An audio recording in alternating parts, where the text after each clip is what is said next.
वैसे ही भरत जी एवं आदि मुनियों को देखकर लक्ष्मण जी समेत अपने धनुष बाण धरती पर रखे तथा अपने सभी गुरुजनों का चरण वंदन किया। हम कथा सुनाते राम सकल गुण धाम की, हम कथा सुनाते राम सकल गुण धाम की।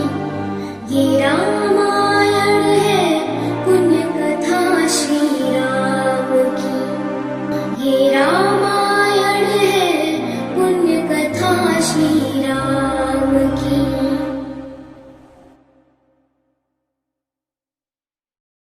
रुक जाओ, मुझे महाराज भरत के दर्शन करने हैं।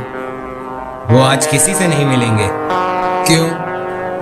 इतने परेशान क्यों हो? मुझे उनसे आवश्यक काम है। वास्तव में आज महाराज भरत बहुत अधीर हैं। क्यों? आज महाराज राम के वनवास का अंतिम दिन है।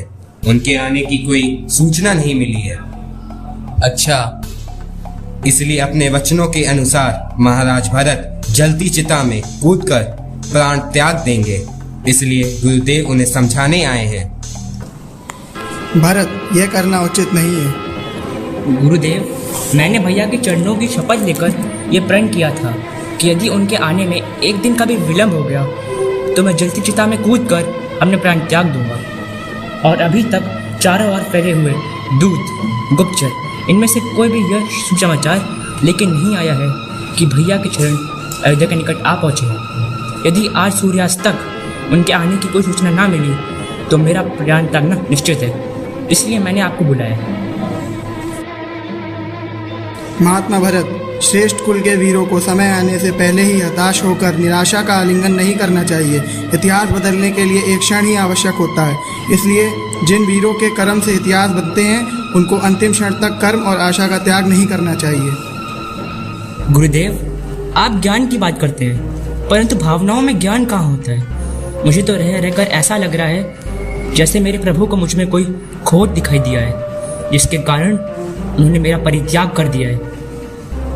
श्री राम अपने प्राणों का त्याग कर सकते हैं, परंतु अपने भरत का नहीं कर सकते। वे भरत को अपने आप से भी अधिक निर्मल मानते हैं और सदा यही कहते हैं कि मेरा भरत धर्म का सूर्य है, जिसका प्रकाश दुनिया के तीनों लोकों में प्रकाशित है। हे महात्मा, ऐसे मधुर वचन बोलने वाले आप कौन हैं?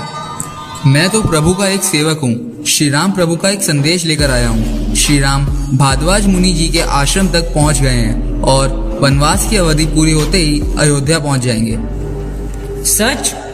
मेरे प्रभु आ गए। सचमुच आप मेरे लिए स्वयं भगवान का रूप है, जिन्होंने अपने वचनों के अमृत से मुझे प्राणदान दिया। मेरा परिणाम स्वीकार करें।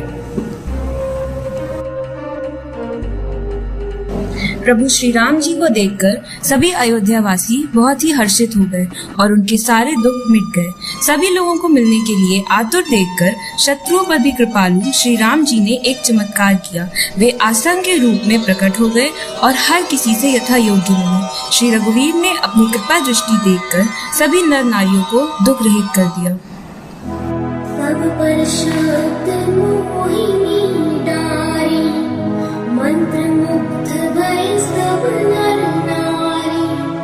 यो दिन रैग जात है बीते, लव कुश में सबके मन जीते।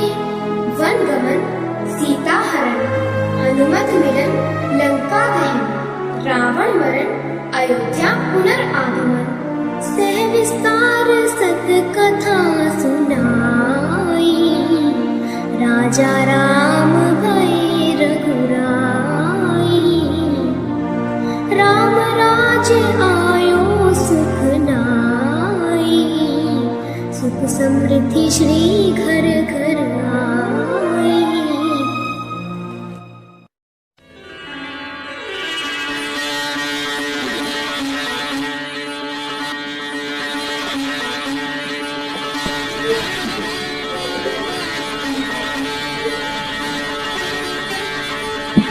भैया, 14 वर्षों से शासन का ये पोस्ट संभाल रहा हूँ। अब संभाल लीजिए अपनी अयोध्या नगरी और आपका ये कौशल राज्य। भैया, ये उत्तरदायित्व मैं आपके श्री चरणों में समर्पित करता हूँ, स्वीकार करें। भरत, भैया, आपके प्रजा के प्रति यदि मुझसे कोई भूल हो गई हो तो मुझे क्षमा करें। मैं आपके भांति कोई राजा नहीं बल्कि आपका एक तुच्छ सेवक हूँ। भरत, अनंत काल के तीनों लोकों में जब भी कोई प्राणी धर्म का प्रमाण देने के लिए कोई नाम लेगा तो वो केवल एक ही होगा, मेरे भरत का। मैंने तो पिताजी की आज्ञा के कारण ये 14 वर्ष वनवास में बिता दिए, परंतु तुमने केवल भ्राता प्रेम और भावना के कारण राजधानी के बीच तय कर भी ये 14 वर्ष सन्यासियों की तरह काट दिए। तुम सभी भाइयों में महान हो भरत, महान हो। भैया, माँ सच कहती हैं, तुम शायद कोई भगवान हो। अपने तुच्छ भक्तों को इस तरीके बढ़ावा देना तो केवल भगवान का ही काम है। मेरा प्रणाम स्वीकार करें। भैया, मेरा प्रणाम स्वीकार करें। लक्ष्मण, हम सब में सबसे ज्यादा भाग्यवान तो तू है। अरे मुनि वेश तो मैंने भी धारण किया था, परंतु भैया के श्री चरणों में रहने का सौभाग्य तो केवल तेरा ही रहा। कड़ी धूप में पीपल दे जो छाया, ऐसी अद्भुत है प्रेम की माया। सिर पर जब होता है बड़े भाई का हाथ, जीवन बीतता है बिना विवाद। है नहीं इनसे कोई रक्त संबंध, फिर भी ये है जीवन का एक अनमोल बंधन।